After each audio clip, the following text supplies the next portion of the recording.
Ustadz Dasad Latif soroti dugaan pungli di balik pemblokiran rekening dormant. Ini penjelasan Kepala PPATK. Kepala Pusat Pelaporan dan Analisis Transaksi Keuangan PPATK, Ivan Yustiavandana mengakui sudah bertemu dengan Ustadz Dasad Latif pada Sabtu sore, 9/8 kemarin.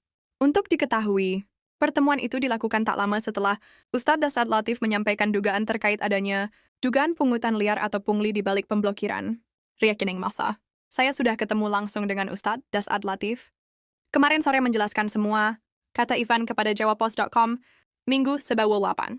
Lebih lanjut, Ivan juga memastikan dalam pertemuan itu, Ustadz Dasad Latif bisa memahami maksud dan tujuan dari PPATK, termasuk dengan perlindungan rekening dormant. Dan beliau, Ustadz Dasad Latif, bisa paham serta memahami maksud dan tujuan terkait perlindungan rekening dormant ini. Lanjut Ivan. Saat ditanya lebih rinci perihal isi pertemuan antara keduanya, utamanya terkait dugaan pungli 100.000, dia enggan menjelaskannya.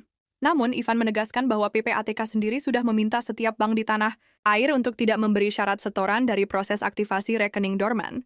Hanya saja, kata dia, jika kemudian ada sejumlah nominal yang diminta dan diberikan kepada bank saat proses aktivasi rekening dormant, Ivan memastikan uang tersebut bukan sebagai biaya administrasi atau aktivasi, melainkan, kata dia, merupakan bentuk setoran tunai ke rekening nasabah itu sendiri. Kami sudah pastikan ke bank masing-masing tidak boleh ada pakai syarat setoran. Itu pastinya, jika memang ada, adalah setoran ke rekening sendiri, bukan biaya administrasi. Saya pastikan tidak ada biaya aktivasi, pungkasnya. Sebelumnya, ulama dan penceramah kondang, Ustadz Dasad Latif, ikut angkat bicara dengan menyoroti dugaan adanya pungutan liar dalam proses pengaktifan kembali rekening yang diblokir. Dalam sebuah video tanggapan yang viral di media sosial, Ustadz Dasad mengungkapkan bahwa sejumlah nasabah mengaku diminta membayar 100.000 untuk mengaktifkan kembali rekening mereka. Ia pun mempertanyakan transparansi kebijakan tersebut. Misalnya ada 120 juta orang yang kena blokir. Kali 120 juta orang dengan 100.000. Berapa totalnya?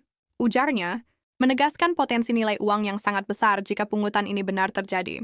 Kira sudah jelas di video saya itu, saya kecewa sebab ajakan menabung justru dibalas dengan blokir. Sehingga ada sakwa-sangka bahwa ini ada transaksi ekonomi dalam blokir itu. Misalnya ketika pengaktifan kan harus bayar lagi 100.000.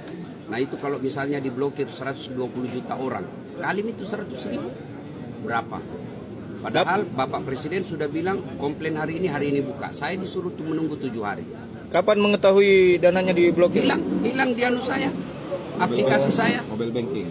Hilang di saya, makanya saya bilang, saya ke sana. Ya, kemudian yang paling penting bukan sekadar blokir, adalah citra nama baik. Setahu saya, orang yang diblokir keuangannya itu dicurigai ada tindak pidana, ada transaksi kejahatan.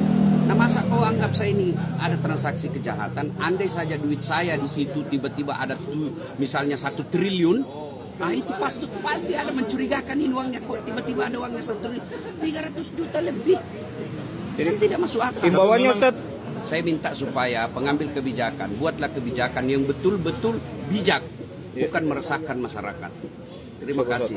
Sekali lagi saya sampaikan, ini bukan kritik terhadap pemerintah, ini bukan teror, tapi ini bagian cinta saya kepada negara, supaya rakyat percaya kepada bank, percaya kepada pengelolaan keuangan. Bayangkan kalau rakyat sudah tidak percaya dengan bank, maka uang akan diambil, bukankah itu akan lebih membahayakan? Ya. Ini untuk dana masjid Ustaz ya, bangun masjid ya? Saya mau buat pembangunan masjid, ada masjid saya bangunkan di ujung tol itu. Nah itu murni tidak ada bantuan dari orang lain, semua hasil ceramah saya. Dan saya bangun untuk menunjukkan kecintaan kita kepada dakwah, menunjukkan kepada masyarakat bahwa Ustadz itu juga bukan cuma berbicara sedekah, tapi membuktikan bahwa bersedekah itu hal yang diutamakan. Rekening Ustadz saja diblokir Ustadz ya, bagaimana kalau yang bukan Ustadz? Yang bukan Ustadz kamasnya. Ya, oke.